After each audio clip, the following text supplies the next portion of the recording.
So things are getting really spicy between Musk and Trump. It's become public. It's escalating quick. It's all happening. Let's get into the CNN report about what's going on between Trump and Musk. It's beautiful. It's big, beautiful stuff. We've been watching President Trump in the Oval Office with the German Chancellor, and a lot to get to here. But the most interesting and perhaps important issue, political issue and policy issue, is what President Trump said about his now former friend, at least it seems, Elon Musk. And I want to go to Elena Treen. They weren't friends. It's a meeting of opportunism. They don't care about each other. Obviously, Trump knew Elon Musk was annoying pretty soon. Like, Trump pretends to like people. Like, let's not act like they were actually friends. Come on. At the White House, Elena, it seems as though we saw kind of the unraveling of a bromance real time. And what our viewers saw was what it turned out to be one side of a fight. The other side was Elon Musk real time using his platform X to respond and kind of push back on many of the things that President Trump said. We're going to show our viewers what happened, but I want you to kind of give a sense of what brought us to this extraordinary moment just a few days after he gave a big glowing goodbye to Elon Musk from the White House. Yeah, it's not even a week, Dana, since we saw them both praise each other from the Oval Office days later now. And actually the first time reporters are actually having the opportunity to ask the president about this since that moment. We're now seeing this completely fraying relationship on full display. It's very remarkable given just how close I know, my colleagues here at the White House. Just shows you how fragile Elon Musk is, because he kind of is taking the brunt. He is the lightning rod for Doge, everything. Like, there's an element of truth to that. But also, like, was he naive to think that somehow they were going to cut stuff? That, like, why does Elon Musk believe what Trump is doing? Like, he was obviously going to increase deficit spending, cut taxes. He did it in the first term. Like, obviously, Elon Musk is more naive than I thought he was. And I know that the president and Musk have been for months now, really him being one of the president's favorite people on this White House complex. I want to give you a sense just of some of the key things I took away from the president's comments. Overall, though, I would know. Really? Elon Musk is quite an irritating thingy. Like, yes, Trump was probably tolerating him, but only because he gave him $288 million that helped him win the presidency. Note as well that his tone was strikingly somber when discussing this, and really you could see that it saddened him almost. You could see kind of the emotion in his tone and on his face as he was discussing this. He said, quote, "I've always liked Elon." He said I was very surprised. Wasn't he slagging him off a few years ago? Okay. He said he would have rather had him criticize him directly rather than the spending bill that the president has been working tirelessly with his team to try and muscle through Congress. He said, and this to me was maybe the most notable quote from the president, he said, "Look, Elon and I had being a very key word here, had a great relationship. I don't know if we will anymore." He said he was very disappointed in Musk. He went on to add that Musk knew about the, quote, inner workings of the bill very intimately, and claimed that he only started to take issue with it and had a problem with it once he left the administration, but also once he learned of the breadth of the electric vehicle mandate, really the credits that are being revoked in this bill that, of course, could and will impact Tesla.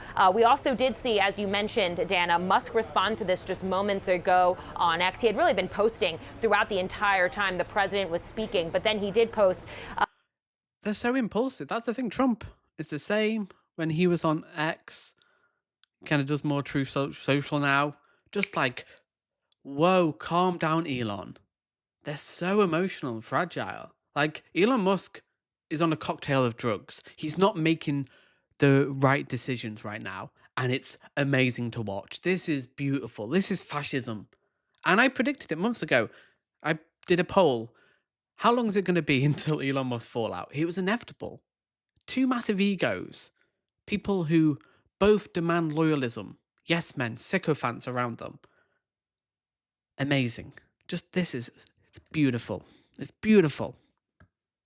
Made this one post linking to a video of the president making these comments about him and said, keep the EV mandates in the bill, but get rid of the pork and the rest of it. He said you could have an ugly big bill or a slim and beautiful bill. So clearly showing, actually at the top of that post, he said, quote, whatever, really showing, where he stands on this. All to say, I mean, if you just look at months ago, particularly leading up to him being in the White House and then ever since, the president, would parade Musk around Mar-a-Lago and his different properties with him, always had him by his side at the dinner table, has continued to allow him to walk into the Oval, unannounced whenever he wanted.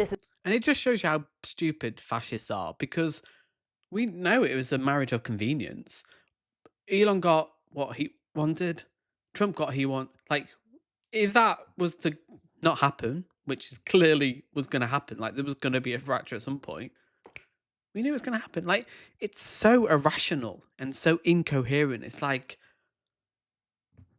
and Elon Musk's going to double down. He's done the Epstein stuff, which is so true, so funny. They'll probably talk about it in a minute.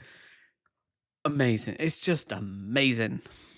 Is very far from that, and it's very unclear now where this relationship is going to go. Well, I think we're watching where it's going, and I think it's pretty clear where it's going. It's not going to get better, is it? Let's just put it that way. It's amazing, and it's beautiful. Like, this is so important in terms of showing people what fascism is, what you get. It's not coherent. It's not logical. They're not. It's all about ego, baby. It going pretty downhill, pretty fast. Elena, thank you so much. I am joined here by some really terrific reporters: CNN's Kristen Holmes, Josh Jossie of the Wall Street Journal, Zolan Kanu-Youngs of the New York Times, and CNN's Kylie Atwood. Let's just start by recapping one of the comments that President Trump made about Elon Musk.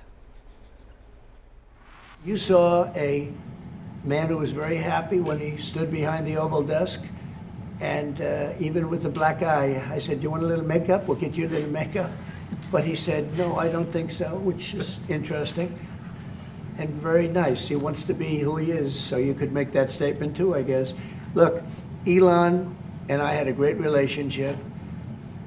I don't know if we're well anymore. I was surprised because you were here. Everybody in this room practically was here as we had a wonderful send-off. He said wonderful things about me. You couldn't have nicer. Said the best things. He's worn the hat. Trump was right about everything. And I am right about the great, big, beautiful bill. And that's what this is all about right now. And I just want to make that clear to our viewers. I'm sure you understand that Amazing. This relationship basically exploded yesterday when Elon Musk started really aggressively putting on his social media platform that this bill that he is desperate to get through the Senate after it passed the House is She's dying not to laugh. I would be laughing my head off if I was there, but that's why I'm not there. bad. He wrote "kill the bill" and many other things. And so you just saw the president say what we just heard. He said, people leave my administration, they love us, and then at some point they miss it so badly. Some of them embrace it. Some of them become hostile. Trump derangement syndrome. So this is really fascinating because as of yesterday, Yes, you will not criticize the leader. You bow down, because that's what conservatives do. That's why they kind of like, like conservatives now are like, oh, what do we do? Daddy, oh, which one? Like, which one do I go with? Because they don't think for themselves. They go, okay, well, we defer our thinking to Trump. He's right about tariffs, big, beautiful bill. And now you have this schism between actually Elon Musk having maybe good intentions, misguided, or real intentions about cutting the massive deficit, which is ballooning massively, a genuine problem for America. And then you have, oh, actually, no, like Trump doesn't give a shit about that. Trump never cared about that. Trump only cares about himself. Which side do you go on? They have no values. Some people would be Musk, some people would be Trump. It's like, it's just so insane. At the exact same time, maybe a few hours later into the afternoon, I spoke to a number of Trump's top advisors who still were unsure of how he was going to respond to Elon Musk. There were still a lot of questions. He was raising questions with them as to, do you think this is just a business decision? Do you think he's lashing out at this because of these electric vehicle mandates? It's probably something he has to do now that he's leaving the government, and it's all about the business. Obviously, Donald Trump likes to make things about money and business, kind of his way of saying, okay, maybe that's what he's doing here. He was angry when that first tweet came out. The tone of this is so hilarious. They're acting like it's serious stuff, like, right, analyzing this, like it's toddlers arguing over plastic bricks at this point, Lego bricks. It's insane that this is politics, but people vote for this because they think, oh, simple, popular solutions. We're going to win. Like, these guys are great. Donald Trump is the most intelligent man, businessman. Elon Musk is the wealthiest. They're train wrecks. They have nothing. Like, they're so stupid. Out 2 days ago during the briefing, but then he also had a lot of questions as to where this was coming from, because he did believe that Elon knew about the EV mandate. His team does believe that this is all about business, all about the EV mandate, that this is all about these credits that Elon Musk believes are unfair, which he actually and it's not just that it's big and full of pork. Right, it's not pork, it's not what he's saying there. But I think the most telling thing about this is that clearly we've hit a new marker since then, which is we had a great relationship. I don't know if we will anymore, and I can tell you that members of Trump's team have reached out to Elon Musk. No response. Donald Trump and Elon Musk have not spoken. Yeah, and this was bubbling, though, for several months. I mean, Trump had said publicly, repeatedly, that he and Elon are close and vice versa, but there's been lots of frustrations that have happened between the two men over political endorsements, over Elon trying to get a briefing of the Department of Defense, over China, over some of the other staff fights inside the White House. And Trump's team was ready to see Elon go. There's no doubt about it. Trump himself wanted to... It's like the first term. Bannon was out 6 months. They had such a high turnover of staffers, aides, consultants, and this is always the same with fascism. Mussolini, Hitler, because you're just churning them out because you need people who agree with you, and then there's actually serious people in these institutions who have facts, knowledge, evidence, and know what they're doing. So you kind of have to throw them out, and this is going to continue. And I'm really waiting for the downfall of Trump because it's going to be magnificent. It's inevitable. It's coming. How's it going to play out? I don't know. But it's going to be big and beautiful.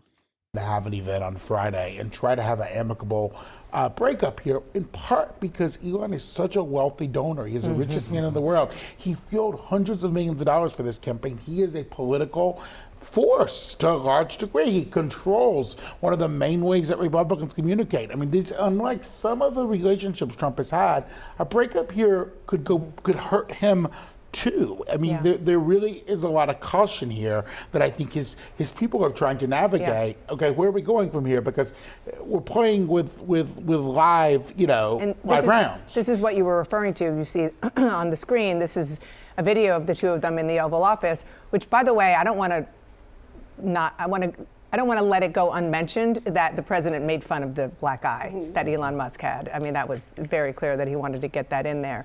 But when it comes to the substance of what we're talking about here, I also want to underscore that they are kind of saying the quiet part out loud with regard to Elon Musk's business interests. And the fact that there was even a question inside the White House, maybe by the president himself, because he just said it in the Oval Office, that Elon Musk doesn't like this bill because it's not good for his business. The EV mandate, electric vehicle mandate, goes away. I mean, they're not even pretending that there's no conflict of interest here. And that was one. That's fascism. It's so obvious. It's so clear what Elon Musk is doing. Trump, again, doesn't care about Elon Musk. He's taking his money. He's in power now. Trump doesn't care. It's so silly. Why even take this seriously? One of the things that Musk responded to on X real time, he said, false, this bill was never shown. Well, first he said, that's not about that. And then he said, false, this bill was never shown to me even once and was passed in the dead of night so fast that almost no one in Congress could even read it. That was in response to Trump saying he was disappointed with Musk because he knew the inner workings of this bill better than anyone sitting here.